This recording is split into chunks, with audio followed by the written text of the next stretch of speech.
সামর্থ্য থাকা সত্ত্বেও কোরবানি না দিলে কি পাপ হবে? গরু ছাগলের বট খাওয়া কি জায়েজ? টাকা ধার করে কোরবানি করলে আহ, কোরবানি বিশুদ্ধ হবে কি না?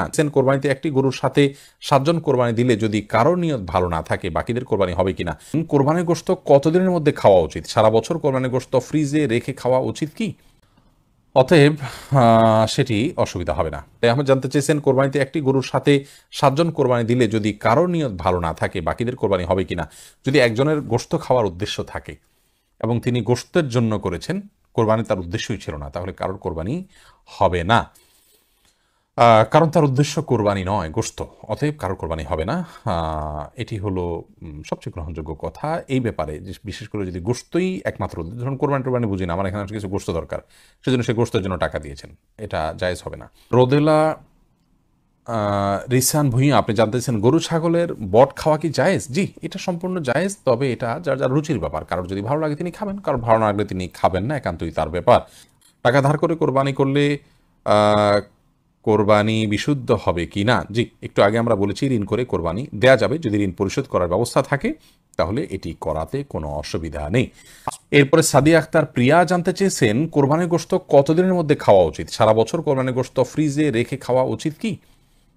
বল সাদিয়া, কোরবানির গোশত ফ্রিজে রেখে আপনার খেতে হবে এমন কোনো বাধ্যবাধকতাতে নেই। আমরা এটা কিছুদিন খেলাম, এটা দিয়ে আমাদের 6 মাসের গোশত কেনার কাজ সারলাম, এমনটি করাটা জাস্ট মানে কোরবানির সাথে যায় না, অনুচিত এটুকু বলতে পারি। কিন্তু এরকম কোনো সীমানা বলে দেয়নি শরীয়ত যে এর বেশি রাখা যাবে না। কেউ যদি 6 মাস 8 মাস রেখেও খায় তার কোরবানি হয়ে যাবে ইনশাআল্লাহ বিইذনিল্লাহ। কিন্তু আহ, এটাকে দিয়ে আমার পরবর্তীতে গোশত কেনা থেকে আমি বেঁচে গেলাম, এটা দিয়ে সারলাম, এই মানসিকতা রেখে অনেকে কোরবানি দেন, সেটা উচিত না।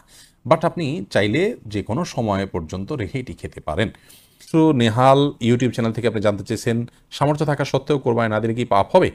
সামর্থ্য না থাকা সত্ত্বেও কোরবানি না দিলে আবু হানিফা রাহমাহুল্লাহর মত অনুযায়ী, মাযহাব অনুযায়ী, আমাদের উলামা ইকরাম সেই মাযহাবকে ফলো করেন,